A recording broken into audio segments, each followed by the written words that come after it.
दोस्तों, आज से हम मैक्स वेबर से संबंधित लेक्चर की सीरीज शुरू कर रहे हैं और उम्मीद करते हैं कि जिस तरह से दुर्खाइम के बारे में जो दृष्टिकोण अपनाया गया था और जिसमें दुर्खाइम से संबंधित सारे पक्षों को सम्मिलित करने का प्रयास किया गया था, ठीक इसी तरह से मैक्स वेबर और उसके बाद के जितने भी विचारक हैं उनके विषय में भी इसी तरह से एक विस्तृत दृष्टिकोण अपनाया जाएगा। मैं विस्तृत सीरीज के पॉइंट ऑफ व्यू से कह रहा हूँ, अन्यथा 6 या 7 लेक्चर के अंदर किसी भी विचारक के विचारों को समन्वित रूप से प्रस्तुत करना बड़ा कठिन काम होता है।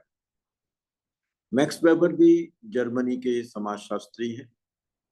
1864 1920 ये इनका दौर है और इस दौर के आसपास अगर आपको ध्यान हो तो दुर्खाइम का भी दौर था 1858 से 1917 का, अर्थात ये एक दूसरे के कंटेम्परेरीज हैं। पर आश्चर्य की बात यह है कि मैक्स वेबर के ऊपर दुर्खाइम का कितना प्रभाव था और दुर्खाइम के ऊपर मैक्स वेबर का कितना प्रभाव था, दोनों एक दूसरे के साथ किसी वैचारिक बहस का हिस्सा बने या नहीं बने, इसके विषय में किसी तरह की कोई जानकारी नहीं है। ऐसा लगता है कि इन दोनों के बीच में या तो संपर्क हुआ नहीं, और संपर्क अगर हुआ होगा तो वो बहुत मार्जिनल किस्म का संपर्क रहा होगा, जिसको कि हम विचारों के प्रभाव की दृष्टि से नहीं देख सकते।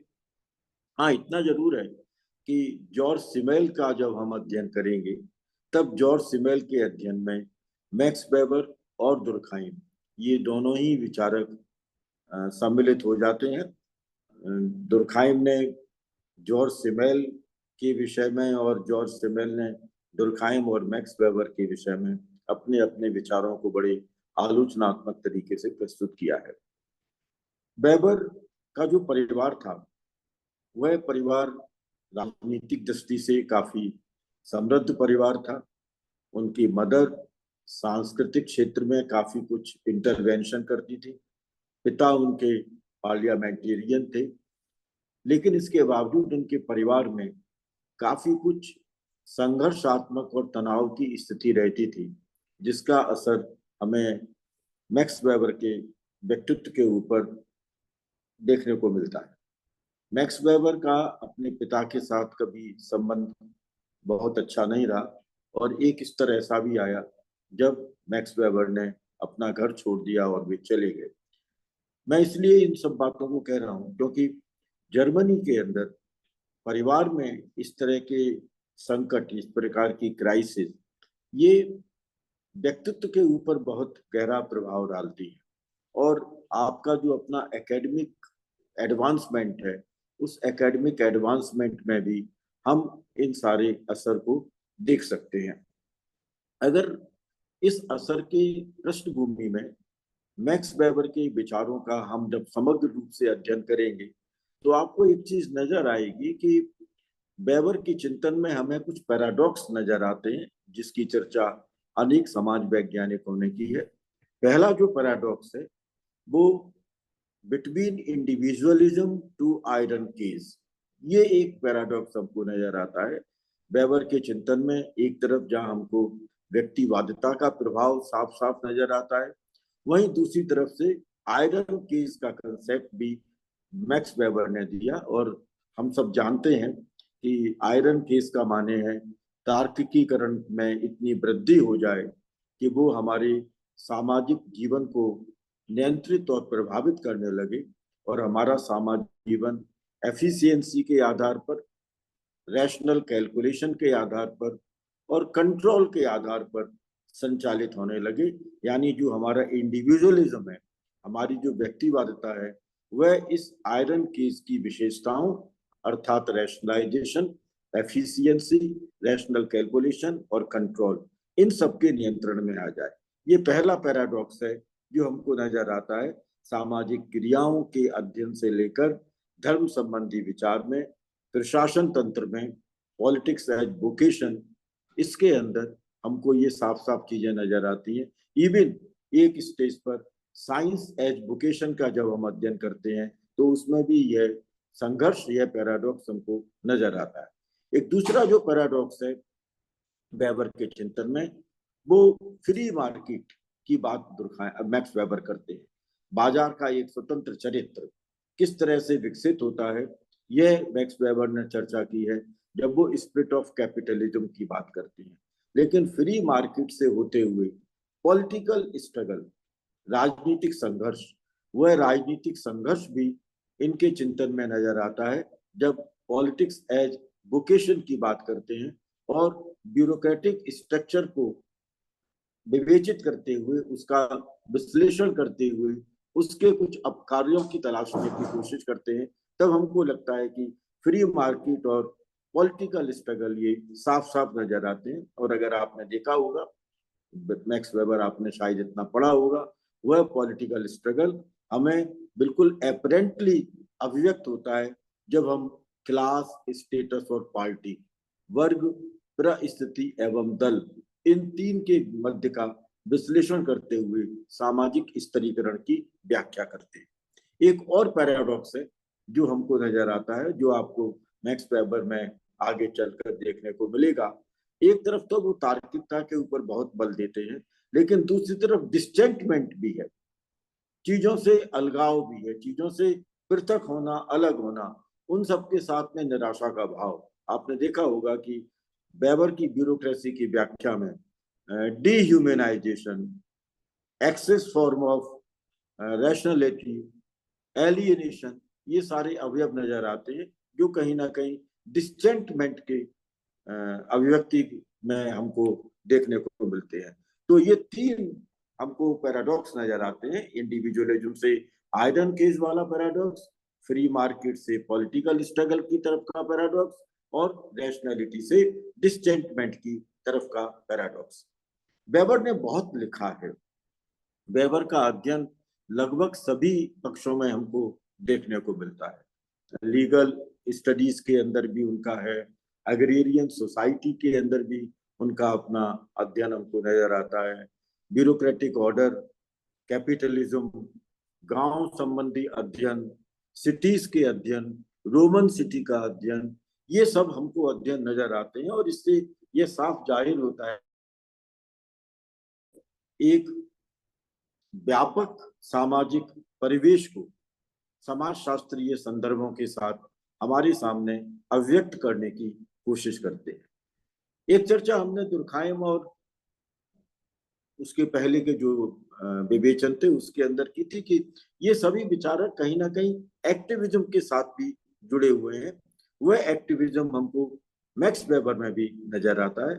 प्रथम विश्व युद्ध के दौरान उन्होंने कई आर्मी हॉस्पिटल्स को डायरेक्ट किया, उनको निर्देश दिए, गवर्नमेंट की कई कमेटीज के अंदर वे सदस्य के रूप में रहे, पार्लियामेंटेरियन मेंबर के रूप में, और अन्य महत्वपूर्ण पदों के लिए उनके नॉमिनेशंस तो हुए, लेकिन वो नॉमिनेशन मेटेरियलाइज नहीं हो पाए, और मेटेरियलाइज ना हो पाने के कारण वेबर काफी कुछ निराश भी हो गए। यह मैक्स वेबर के व्यक्तित्व संबंधी पक्षों को देख करके हम कह सकते हैं कि मैक्स वेबर का व्यक्तित्व भी अनेक तरह के विरोधाभासों से घिरा हुआ था, और यही विरोधाभास है जो हमें कभी एनलाइटनमेंट के पक्षधर बना देते हैं और कभी हमको एनलाइटनमेंट की प्रोसेस से अलग करके ले जाते हैं। एक चीज और आपको देखने को मिलेगी मैक्स वेबर के अंदर, मैक्स वेबर को कुछ लोग बुर्जुआ मार्क्स कहते हैं, और एक तरफ मैक्स वेबर को ये भी कहा जाता है कि वो जीवन पर्यंत मार्क्स के घोस्ट से लड़ते रहे। विशेष रूप से इकोनॉमिक डिटर्मिनिज्म का मार्क्स का जो एक वक्तव्य था, जो विचार था, जिसके बारे में फिर बाद में फ्रेडरिक एंगल्स ने बहुत सारी चीजें व्यक्त की हैं, अन्य मार्क्सवादी विचारकों ने भी इसके विषय में अनेक दृष्टिकोण प्रस्तुत किए हैं। उस इकोनॉमिक डिटर्मिनिज्म का मैक्स वेबर कहीं ना कहीं विरोध करते हुए नजर आते हैं। अगर मुझसे ये पूछा जाए कि मैक्स वेबर को समाजशास्त्र के क्षेत्र में आप किन कारणों से जानेंगे, तो मैं ये कहूंगा कि मैक्स वेबर मुख्य रूप से दो विचारों के आधार पर जाने जाएंगे। एक, रैशनलाइजेशन की थीसिस, तार्किकीकरण का सिद्धांत, तार्किकीकरण का उनका अपना वक्तव्य जो उनके समूचे चिंतन में हमको नजर आता है। और दूसरी थीसिस प्रोटेस्टेंट इथिक्स की थीसिस है, जो धर्म के क्या विकास की प्रक्रिया के साथ संबंध हो सकते हैं, पूंजीवाद के साथ क्या संबंध हो सकते हैं, पूंजीवाद धर्म को कैसे प्रभावित करता है या धर्म पूंजीवाद से कैसे प्रभावित होता है और कैसे उसको प्रभावित करता है। ये वो पक्ष हैं जिनको की जानना हमारे लिए बहुत जरूरी हो जाता है। मैक्स वेबर के ऊपर जर्मन आइडियलिज्म का प्रभाव था, और वह जर्मन आइडियलिज्म हमें उनके चिंतन में जब देखने को मिलता है तो एक तरफ विंडलबैंड है, नीत्शे है, कोंट है, कांट है, रिकल्ट है, डिल्थे हैं।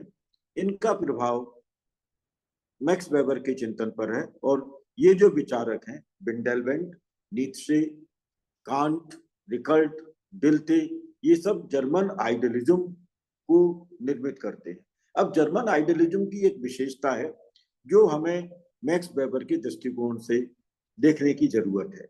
ये जितने भी विचारक हैं इनका ये मानना है कि प्राकृतिक विज्ञान और सांस्कृतिक विज्ञान, इन दोनों के मध्य में अंतर है। आपको ध्यान रखना चाहिए कि जब हम अगस्त कुंत की बात कर रहे थे, जब हम दुर्खाइम की बात कर रहे थे, तब यह निकल करके आ रहा था कि प्राकृतिक विज्ञानों का पद्धति शास्त्र सामाजिक दुर्घटनाओं के अध्ययन के ऊपर लागू किए जाने की आवश्यकता है।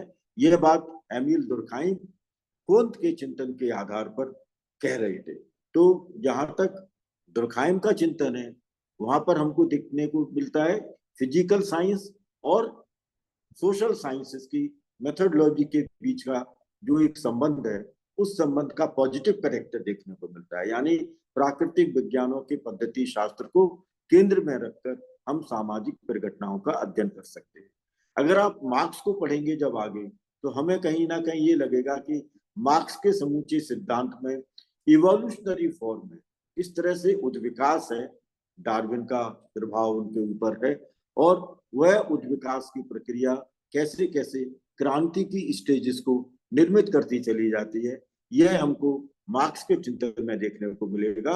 मैक्स वेबर के चिंतन में प्राकृतिक विज्ञान और सांस्कृतिक विज्ञान के मध्य का एक स्पष्ट अंतर हमें नजर आता है।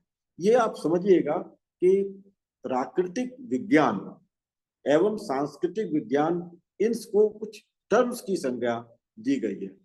जो एक तो कहा गया है कि ये फिनोमिनल वर्ल्ड है, फिनोमिनल वर्ल्ड जो कि एक्सटर्नल ऑब्जेक्ट्स पर आधारित है।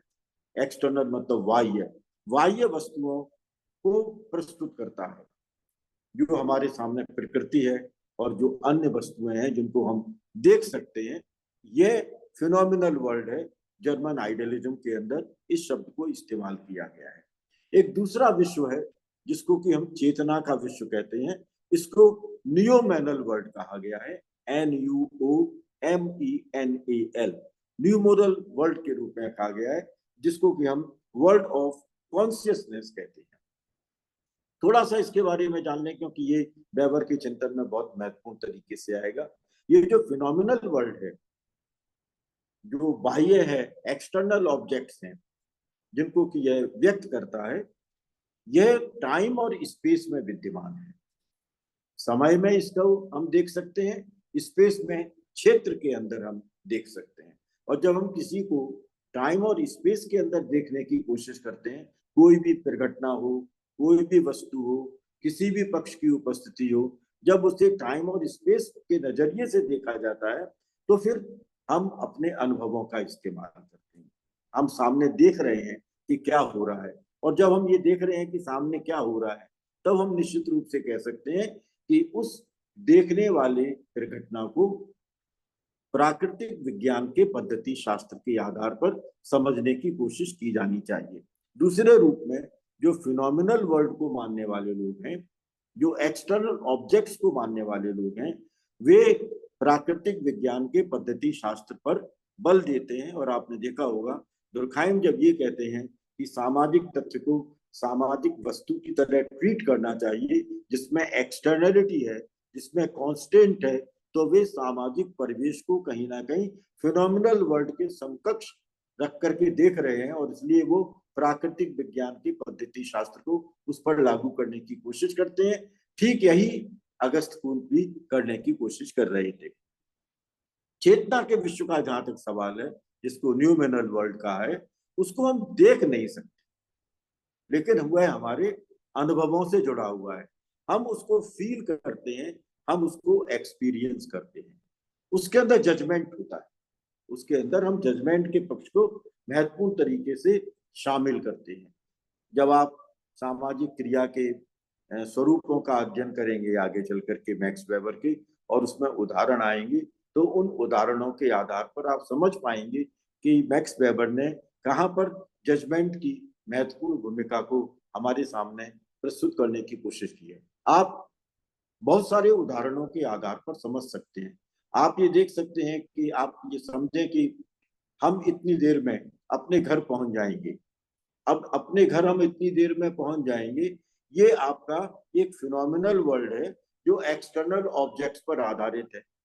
लेकिन कई बार क्या होता है कि आपने जब ये देखा कि हम इतने समय पर घर पे नहीं पहुंच पा रहे हैं, क्योंकि अनेक लोग आपके बीच में आ जाते हैं, अनेक लोगों से आपकी अपनी चर्चा होती है, आप कई बार बहुत सारी चीजें सोचते हुए निकलते हैं और अपने घर से आगे बढ़ जाते हैं, या अपने घर तक पहुंचने की आपकी रफ्तार बहुत धीमी हो जाती है, तब वह एक्सपीरियंस जजमेंटल प्रोसेस के साथ में जुड़ जाता है। और ये हमको ऐसा लगता है कि इसी को ट्रांसेंडेंटल आर्गुमेंट की संज्ञा किसी न किसी स्तर पर दी जा सकती है, क्योंकि ये आर्गुमेंट ऐसे हैं जो आर्गुमेंट हमारे इंपिरिकल रियलिटी से अलग चले जाते हैं, ये आनुभविक यथार्थ के परे चले गए।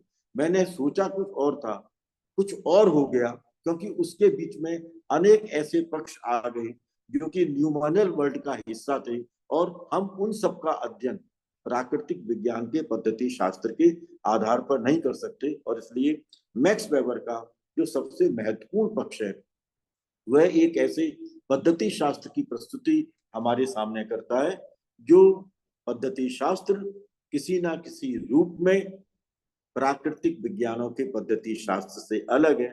जब हम वर्स्टहन इत्यादि को आगे समझने की कोशिश करेंगे, तब ये पक्ष हमारे सामने उभर करके आएगा। एक बात और मैक्स वेबर के इस पूरे के पूरे अकादमिक विश्व में प्रवेश करने से पहले जानना जरूरी है। वेबर को पढ़ते हुए कहीं ना कहीं ये आपको लगा होगा, आपके टीचर्स ने भी बताया होगा, और आपकी पुस्तकों में भी ये होगा कि व्यवहार में और क्रिया में अंतर, बिहेवियर और एक्शन, इन दोनों के बीच में अंतर है। जो व्यवहार होता है, बिहेवियर, उसमें मीनिंग अटैच नहीं होता, उसमें अर्थ अटैच नहीं होता, उसका अर्थ उसके साथ संबंधित नहीं है। मेरी आंख का झपकना, यह एक बॉडीली एक्ट का रिएक्शन है, और इस बॉडीली एक्ट के रिएक्शन में मैं किसी मीनिंग की उपस्थिति नहीं पाता। तो जब इसके साथ कोई मीनिंग अटैच नहीं है, ये एक नेचुरल प्रोसेस में स्वाभाविक रूप में घटता चला जाता है, तो हम ये कहेंगे कि ये व्यवहार है। जो जो क्रिया है, उस क्रिया के अंदर कोई ना कोई पक्ष जुड़ा हुआ है, उसके साथ मीनिंग अटैच होता है। वेबर ने जब सामाजिक क्रिया की बात की है, तो उस सामाजिक क्रिया के अंदर मीनिंग को अटैच करते हुए पाया है, उस मीनिंग को उन्होंने अटैच किया है। यानी व्यवहार जिसमें मीनिंग अटैच नहीं है, क्रिया जिसके अंदर मीनिंग अटैच है। लेकिन वह क्रिया जिसमें मीनिंग अटैच है, वो सभी मीनिंगफुल एक्शन के रूप में हमारे सामने आ जाएं, ऐसा भी नहीं होता। इसलिए सामाजिक क्रिया जिसमें मीनिंग अटैच है, और मीनिंग अटैच होने वाली सामाजिक क्रिया, इन दोनों के बीच में अंतर कीजिएगा।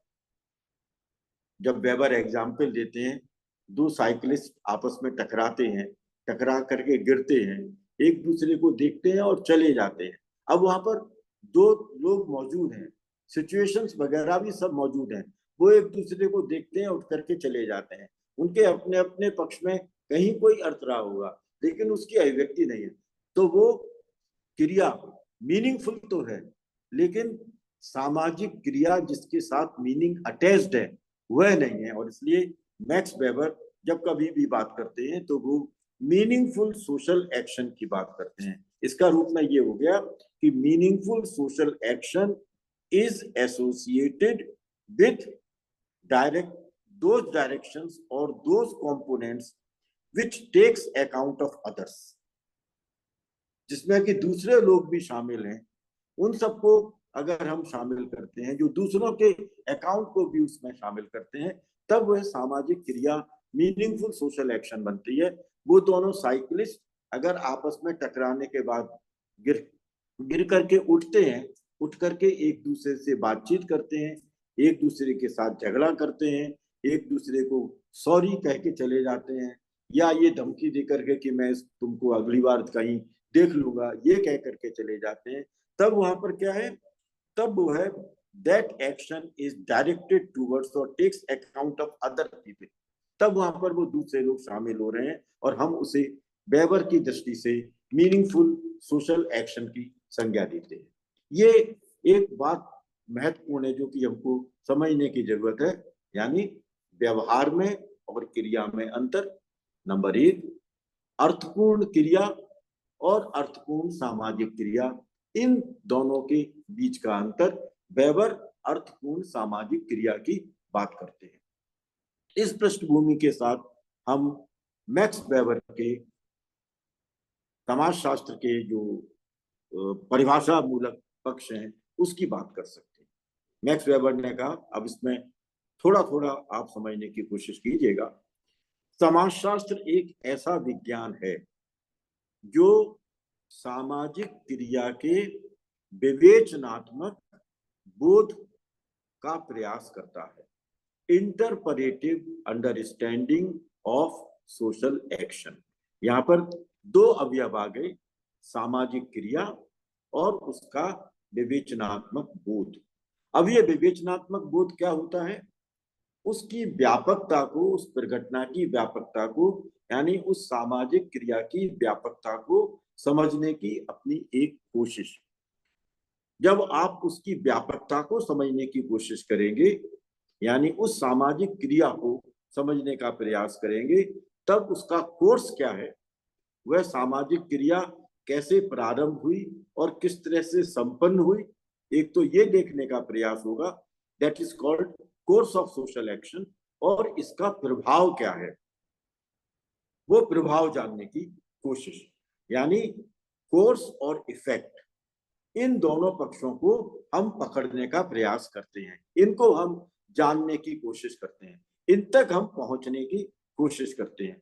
तो मैक्स वेबर के लिए सामाजिक क्रिया एक ऐसा विज्ञान हो गया जो सामाजिक क्रिया के विवेचनात्मक बोध को प्रस्तुत करता है, अर्थात उसके कोर्स और उसके प्रभाव को हमारे सामने व्यक्त करने का प्रयास करता है। इसको विस्तार से समझने की कोशिश, यह समाजशास्त्र की परिभाषा का एक महत्वपूर्ण हिस्सा है। अब क्रिया क्या है? क्रिया में वे सभी व्यवहार हैं। फिर मैं इसके ऊपर बल दे रहा हूं क्योंकि वेबर के पक्ष को बिना किसी प्रकार के एम्बिग्यूटी के, बिना किसी प्रकार के भ्रम के समझने की कोशिश में ये चीज बहुत महत्वपूर्ण है। क्रिया में वे सभी व्यवहार जो मनुष्य करता है वे शामिल होते हैं, जब तक कि वह अर्थात क्रिया कर रहा व्यक्ति उस क्रिया से एक सब्जेक्टिव मीनिंग जोड़ता है। समझिएगा, सभी व्यवहार शामिल है क्रिया के अंदर जो मनुष्य कर रहा है, लेकिन वे सभी व्यवहार कब क्रिया बन रहे हैं? जब वह व्यक्ति यानी कर्ता उस क्रिया के सब्जेक्टिव मीनिंग को उसके साथ अटैच करता है।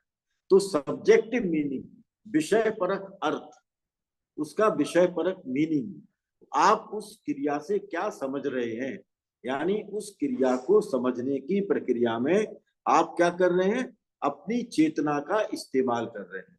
आपका अपना ज्ञान, आपका अपना सोच, आपका अपना थॉट उस क्रिया के पक्ष को कोई ना कोई अर्थ देने की कोशिश कर रहा है। ये अर्थ क्या हो सकता है? अब इसको समझिएगा। कोई सिचुएशन है, कोई सामाजिक क्रिया जो आपने की है, उसमें आपका अपना एक सकारात्मक इंटरवेंशन हो सकता है। आप उसमें हस्तक्षेप करते हैं, वह हस्तक्षेप पॉजिटिव हो सकता है, वह हस्तक्षेप नेगेटिव भी हो सकता है, लेकिन उसमें एक सब्जेक्टिव मीनिंग आ गया। वह सब्जेक्टिव मीनिंग आपके पॉजिटिव इंटरवेंशन से जुड़ा हुआ है, वह सब्जेक्टिव मीनिंग आपके नेगेटिव इंटरवेंशन से जुड़ा हुआ है।